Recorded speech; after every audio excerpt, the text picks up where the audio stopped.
Yeah. Well, you know what we could watch Uh-oh. because it was on Netflix. McMahon.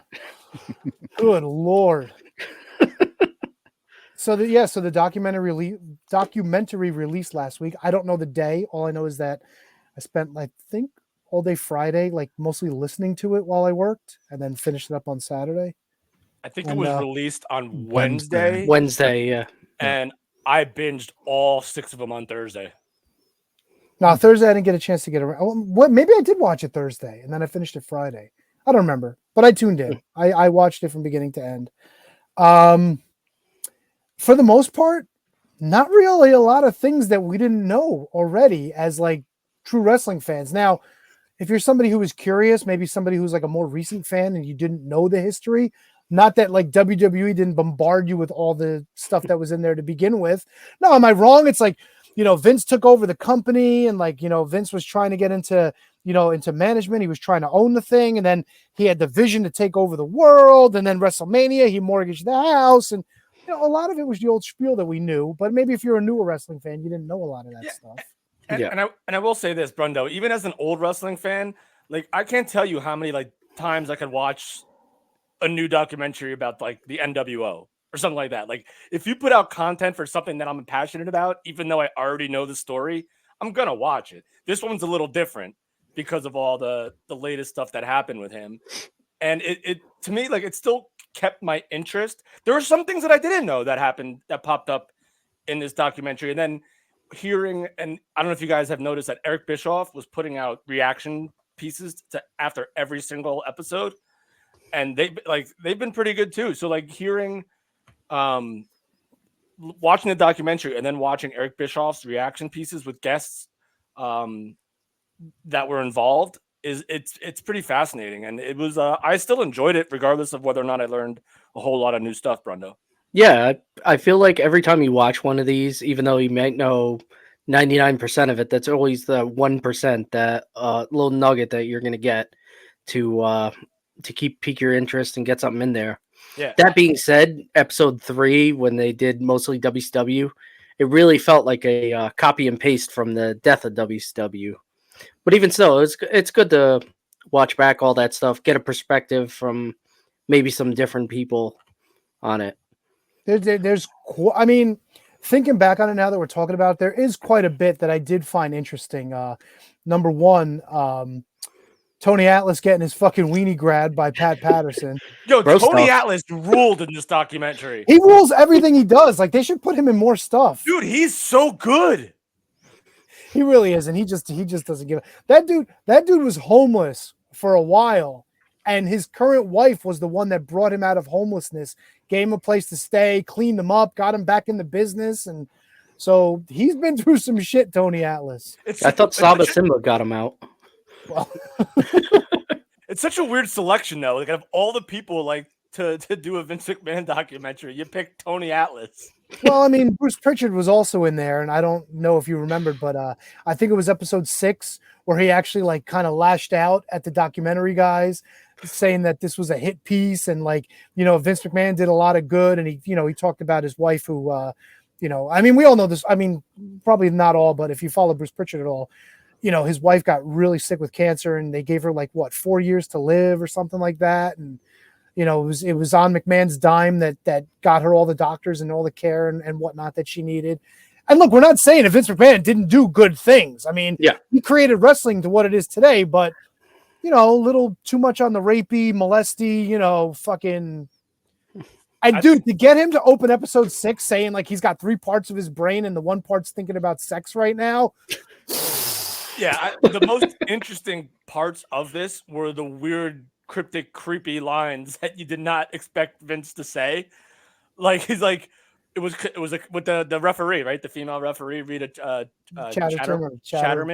Yeah, Rita Marie, they called her. Yeah. Yeah, and like how he said, like, even if it was rape, the statute of limitations is up. Yeah, but funny joke on him because it wasn't after all. 2023. They got rid of that shit. I mean, look, we're not laughing at rape, but we're laughing at the fucking stupidity and the balls on this. And then he settled with her. Yeah. Another thing that a lot of people cried about, which I can understand, was Stone Cold Steve Austin saying there's no such thing as CTE.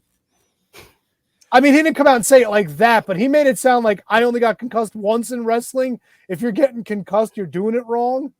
It's like, I mean, he makes a point, but you know. Yeah, and I mean, they didn't stop back then, though, too. You know, you'd go back out there the next day with a concussion, get another and another. Like, Mick Foley has said that. Sean Waltman has said he's probably, I don't even know how many, probably over 20 concussions at least.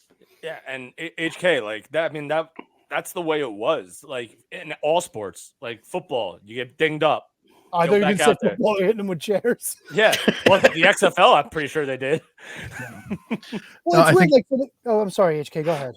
No, I was gonna say, well, a couple of things here. I want to go to the chat real quick because some fucking chode says no credit to Fink for naming WrestleMania, right? So they don't.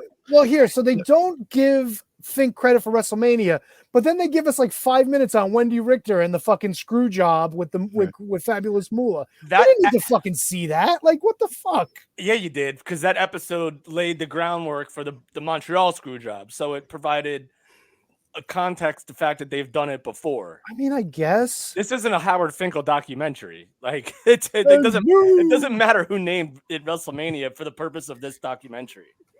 I want to ask you guys this because I haven't been able to dive into it quite yet. As wrestling fans, right? Like as we all are, you go into it and you're gonna know a lot of what you're kind of signing up for when you watch it. The thing that I worry about, and I worry about this when like we talk about Dark Side of the Ring. Like a casual fan viewing this, is this just going to turn them off from ever turning on the product? You know what I mean? Like, because I'm sure there's going to be people, not even casual fans, just people that enjoy a good documentary, that this is going to be their only exposure to that. And they're just going to go, that's what wrestling is. I'm fucking not in for it. I think the opposite.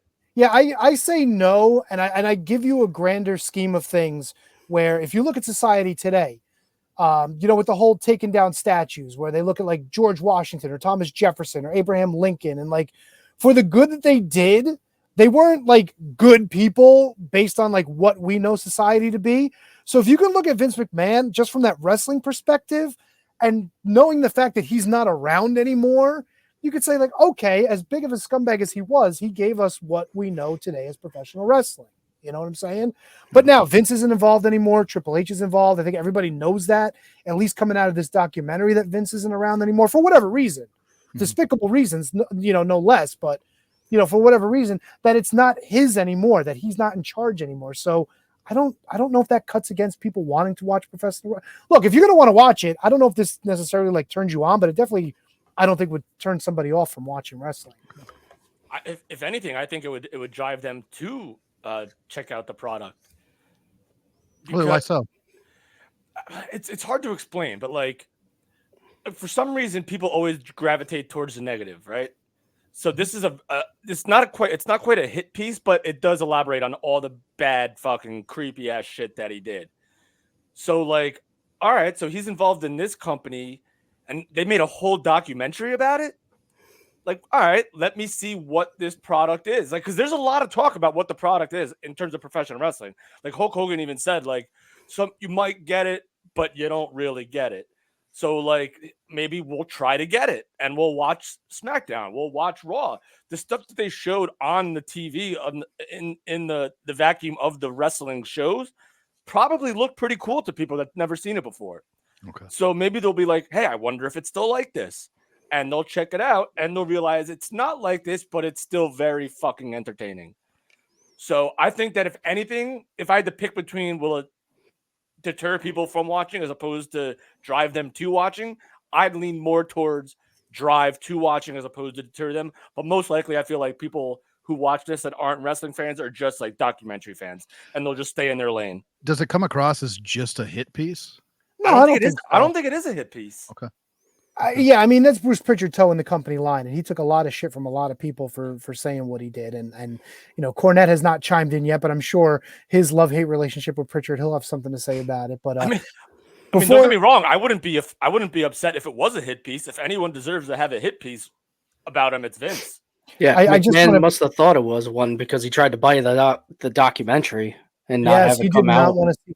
And I didn't know this either, but apparently they did a documentary on Oprah Winfrey. I think Apple TV did, and she wound up buying it because she didn't want that to air. So it's not something that's unheard of. Right. But I think what did I say? Ari Emanuel, he said he tried to get involved with it too to try to buy it. I think at like Vince's request. I think like yeah. And they even told him, no, we're running with this. How many more billions of dollars do you think Oprah Winfrey is worth than Vince McMahon?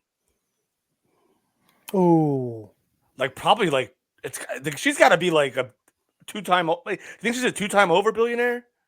At least.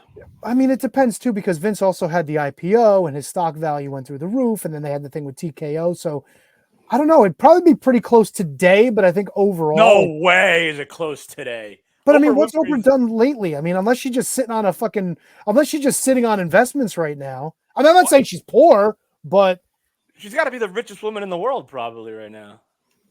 I got it. Hold on. I got you. Not because of marriage. Anyway, why don't you looking that up? I got it. It's pretty close, actually. Oh, really? Yep. So it says Oprah's net worth is $3 billion. Okay. And McMahon net worth $2.5 billion. All right. Wow. I mean, 500 million, but still, in the grand scheme of billions, it is pretty close. No, that's yeah.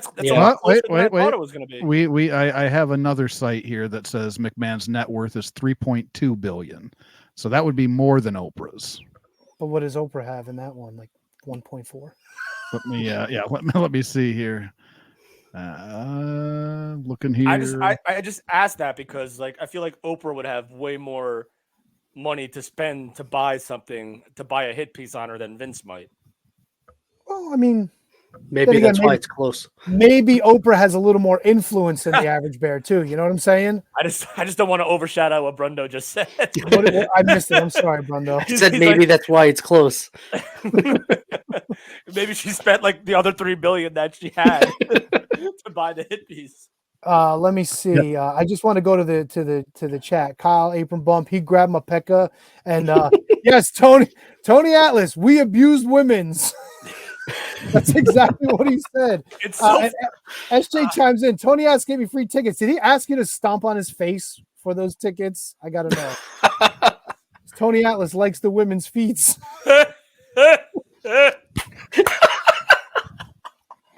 So the same site that's reporting Vince as 3.2 is reporting Oprah as 3.5. So yeah, it's not far off. She's still in the lead, but he's pretty close to Oprah money.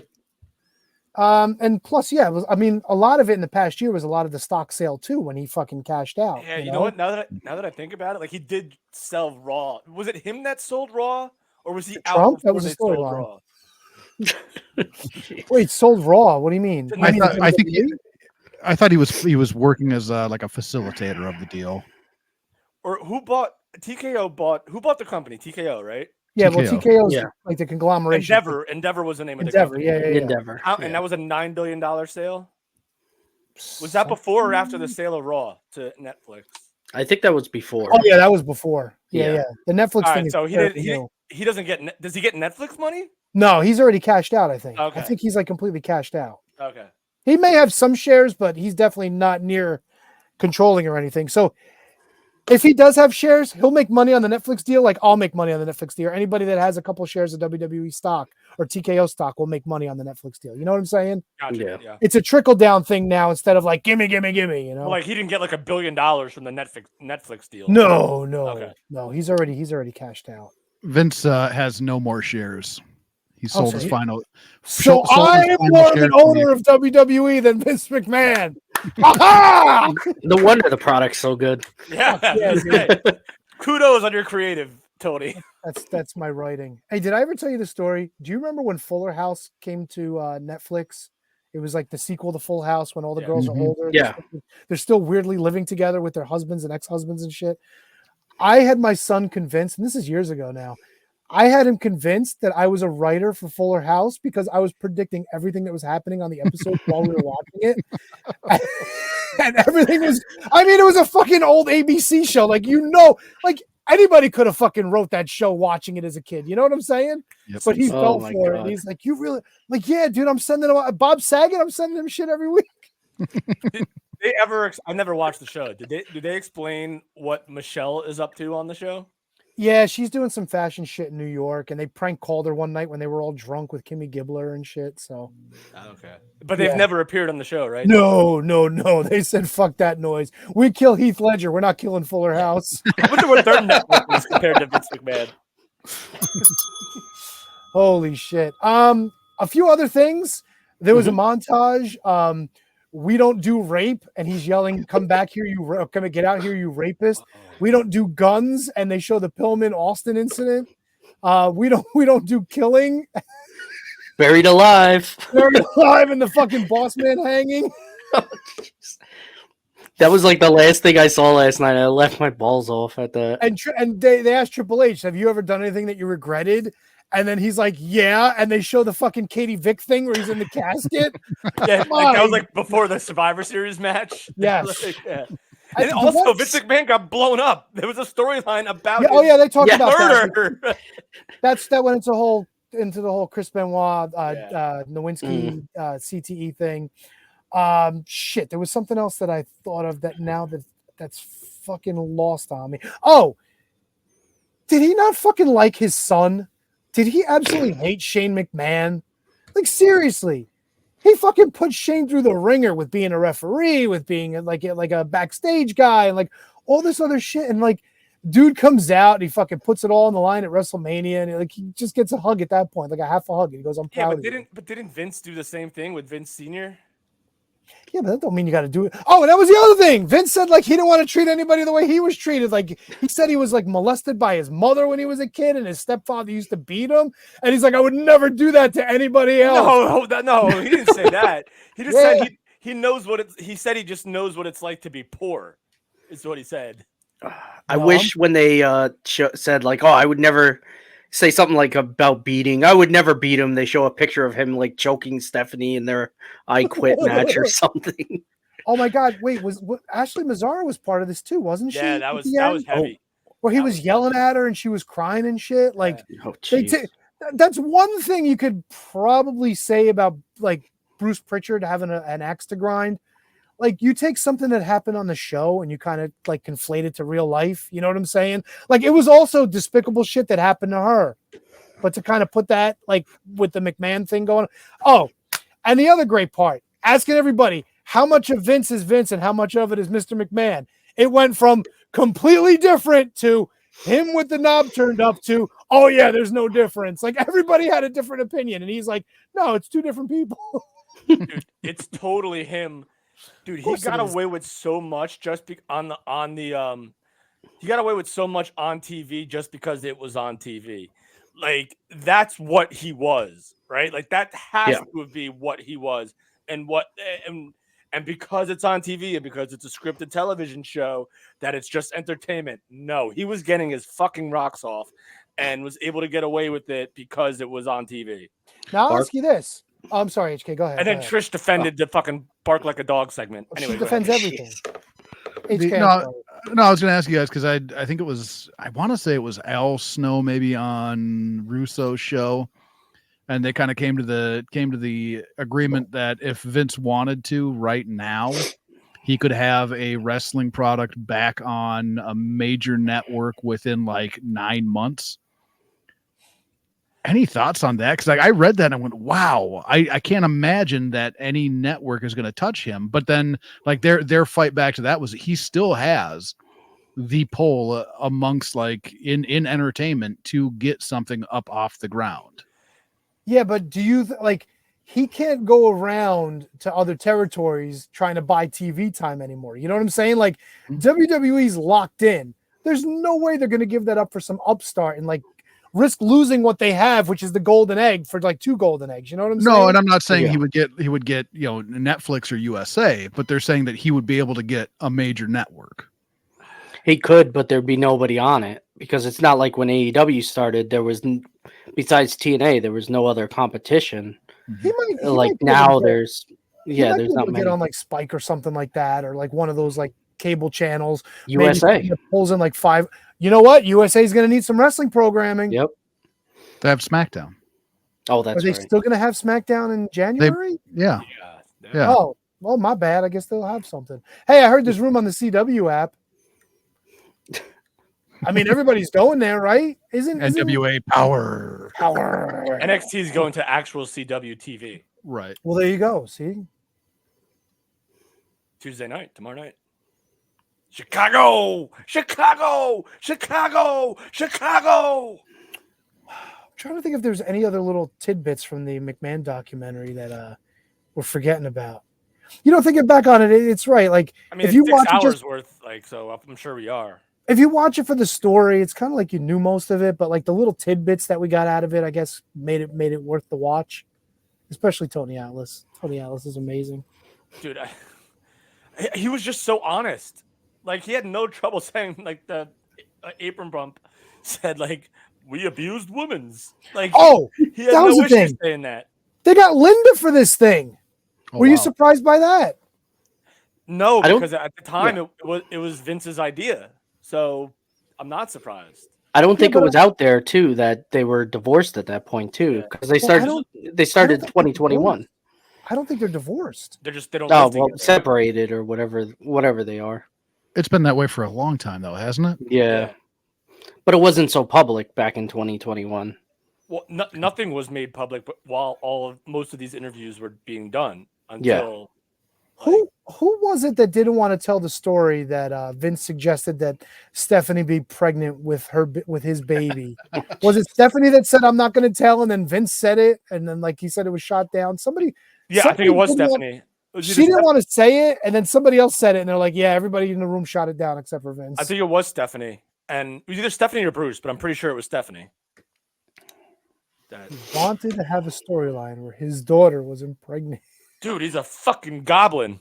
He really is. He really is. Didn't Russo want that in WCW, or it was similar though? It was like Flair was going to be Keebler's father, or something Keebler. like that, or Keebler's Keebler.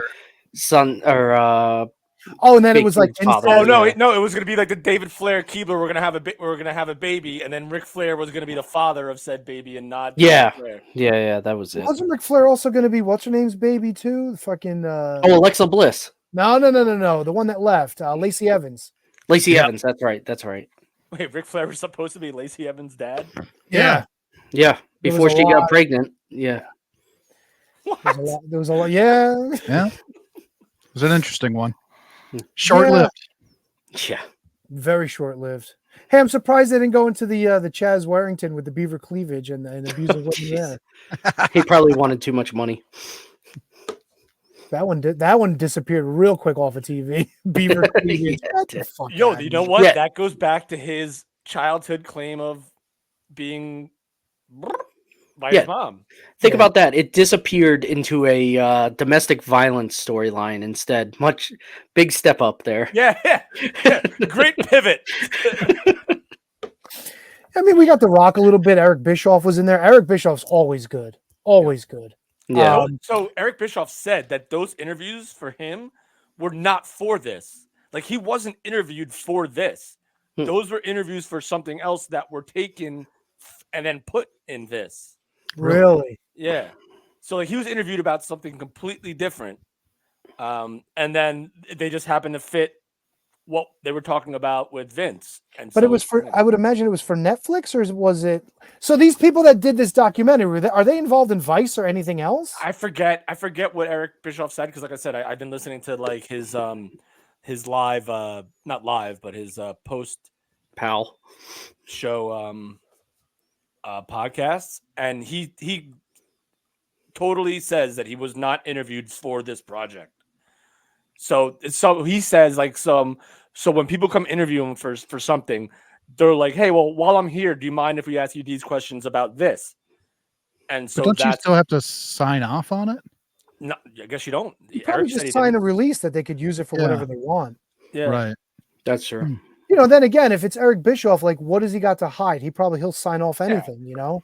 And Eric Bischoff's like interviews were like the least. It was more about the wrestling product than it was about Vince's personal life. So, I listen.